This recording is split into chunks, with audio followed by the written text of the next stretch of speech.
अगर मैं यहाँ से 10 लड़कियों को भी मोटिवेट कर दूँ तो मुझे अपना जीवन सफल लगेगा। यहाँ से भी अगर 10 अंपायर भी मैं निकाल दूँ, मेरी कोशिश यही रहेगी यहाँ पे, क्योंकि मैं एक स्पोर्ट्स ऑफिसर हूँ यहाँ पे। मेरा नाम डॉक्टर शुभदा भोसले गायकवाड़ है। मैं अभी रिसेंटली जो मस्कट ओमान में लीजेंड्स लीग क्रिकेट हुई थी उसमें अंपायरिंग करके आई हूँ। और मेरी पढ़ाई LNIPE ग्वालियर से हुई है, Laxmibai national institute of physical education. वहाँ से मैंने BPEd, bachelor in physical education, master in physical education और उसके बाद PhD इन स्पोर्ट्स साइकोलॉजी किया है। तो आजकल की जो लड़कियां, मैं उनसे बोलना चाहूँगी कि किसी भी चीज़ का पॉजिटिवली हम फ़ायदा उठाएं। अगर हमें मोबाइल हमारे माँ बाप दिलवा भी रहे हैं तो हम उसका उपयोग ज्ञान अर्जन करने में करें। मतलब जो व्यर्थ की चीज़ें हैं जिनका कोई मतलब नहीं है उसमें अपना राह ना भटकें।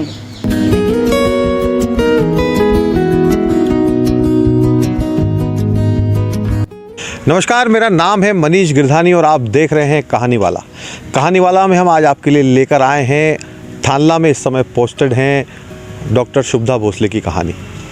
बहुत कम लोग वो अपने जीवन में कर पाते हैं जो शुभदा ने अपने जीवन में किया है, और उनसे जानेंगे हम किस तरह से उन्होंने ये नया काम किया और यहाँ तक वो कैसे पहुँची हैं।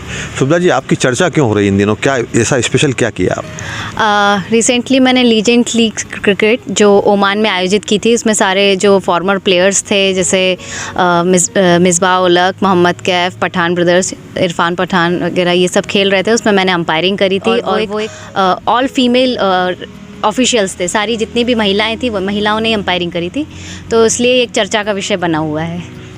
आपको अच्छा लग रहा है आपकी चर्चा होती है प्रदेश में या देश में कि एक बहुत कम एज की लड़की ने नेशनल लेवल के क्रिकेट में एम्पायरशिप की है? चर्चा ये बहुत ही अच्छा लगता है मुझे। उससे ज़्यादा अच्छा ये लगता है कि मैं जिस जगह पर अभी जॉब कर रही हूँ झाबुआ में, अगर मैं यहाँ से 10 लड़कियों को भी मोटिवेट कर दूँ तो मुझे अपना जीवन सफल लगेगा। यहाँ से भी अगर 10 अंपायर भी मैं निकाल दूँ, मेरी कोशिश यही रहेगी यहाँ पे, क्योंकि मैं एक स्पोर्ट्स ऑफिसर हूँ यहाँ पे। तो अगर स्पोर्ट्स में 10 बच्चियाँ भी अच्छा कर लें तो मेरा जीवन उस दिन सफल हो जाएगा।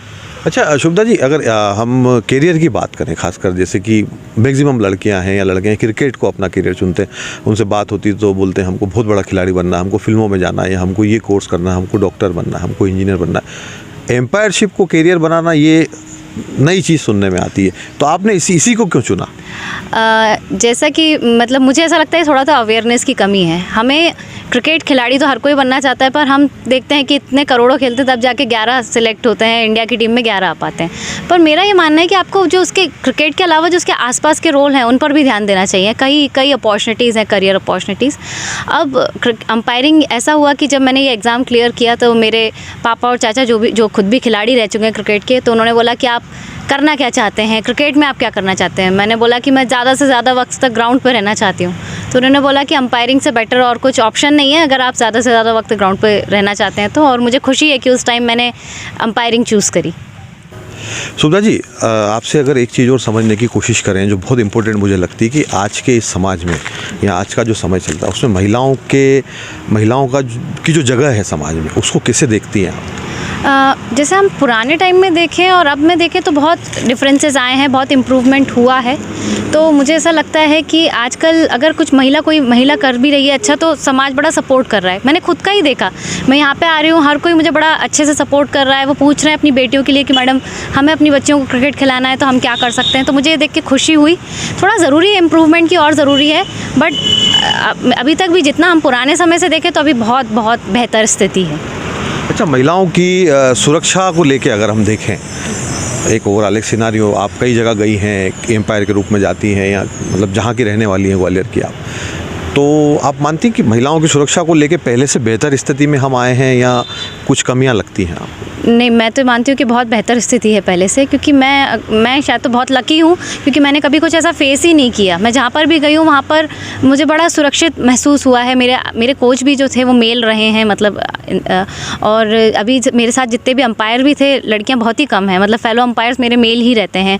तो पुरुष वर्ग ने हमेशा मुझे इज्जत ही दी है बहुत अच्छे से, मतलब बहुत सुरक्षा फील होती है मुझे उन लोगों के आसपास रहने से। तो अच्छा, एक जो बहुत महत्वपूर्ण सवाल मुझे लगता है आपसे पूछा जाना चाहिए और जो दर्शक हैं कहानी वाला के वो भी चाहेंगे कि इस जवाब को ध्यान से सुने। एम्पायरिंग में करियर बनाने के लिए किस तरह के स्टेप्स फॉलो करना होते हैं, अगर कोई जाना चाहे अगर इस करियर में, तो कहाँ कहाँ इस तरह से एग्ज़ाम्स होती हैं, या कैसे इस करियर की ओर जा सकता है कोई? इसका बहुत ही सेट पैटर्न है। आपको सबसे पहले आपकी जो डिविजनल क्रिकेट बॉडी है उससे कांटेक्ट करना पड़ेगा, उनसे बोलना पड़ेगा कि मैं अंपायरिंग में इंटरेस्टेड हूँ।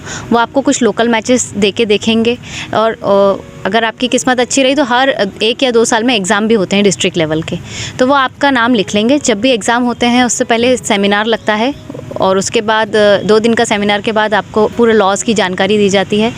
लॉज की जानकारी देने के बाद एग्ज़ाम होता है। अगर वो आप एग्ज़ाम क्लियर करते हैं तो आपको फिर, जैसे हम अपने एमपी की बात करें तो आपने झाबुआ का एग्ज़ाम क्रॉस किया तो फिर वो आपको एमपीसीए के स्टेट पैनल एग्ज़ाम के लिए भेजेंगे। वहाँ पर भी आपका 3 दिन का मतलब सेमिनार लगेगा, उसमें आपको पूरे लॉज अच्छे से पढ़ाए जाएंगे। जो मेंटर्स हैं अंपायरिंग के वो लोग पढ़ाते हैं।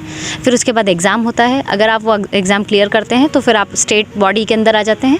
इस तरह से आपको मौका मिलता है। पर सबसे ज़्यादा इंपॉर्टेंट ये है कि आप लोकल मैचेस जितने भी हो ज़्यादा से ज़्यादा अंपायरिंग करें, क्योंकि अंपायरिंग प्रैक्टिकल ज़्यादा है। मतलब बिल्कुल सही बोल। शुभदा जी, आपसे महत्वपूर्ण एक सवाल और है कि जैसे यहाँ झाबुआ की अगर हम बात करें, आप झाबुआ में इस समय पोस्टेड हैं थानला के कॉलेज में एज ए स्पोर्ट्स टीचर, जो मेरी जानकारी है।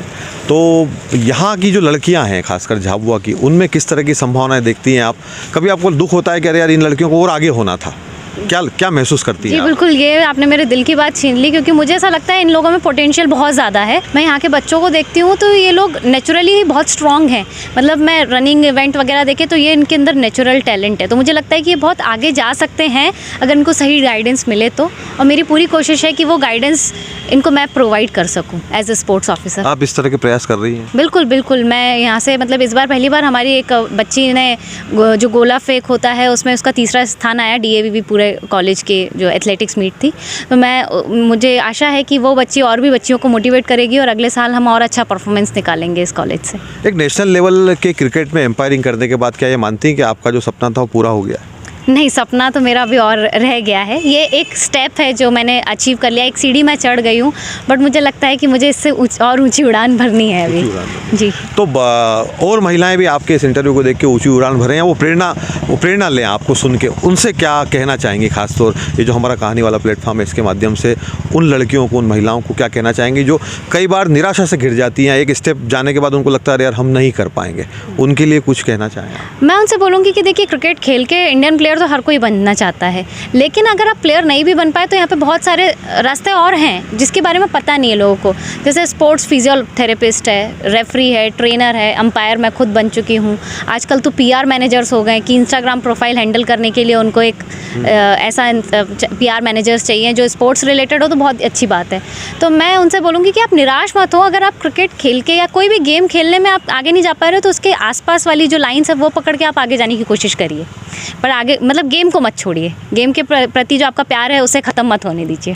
अच्छा, आपका जो हमारा एक आखिरी सवाल आपसे कि आपके परिवार में कौन कौन है, कहाँ की आप रहने वाली हैं और कब से जॉब में हैं आप?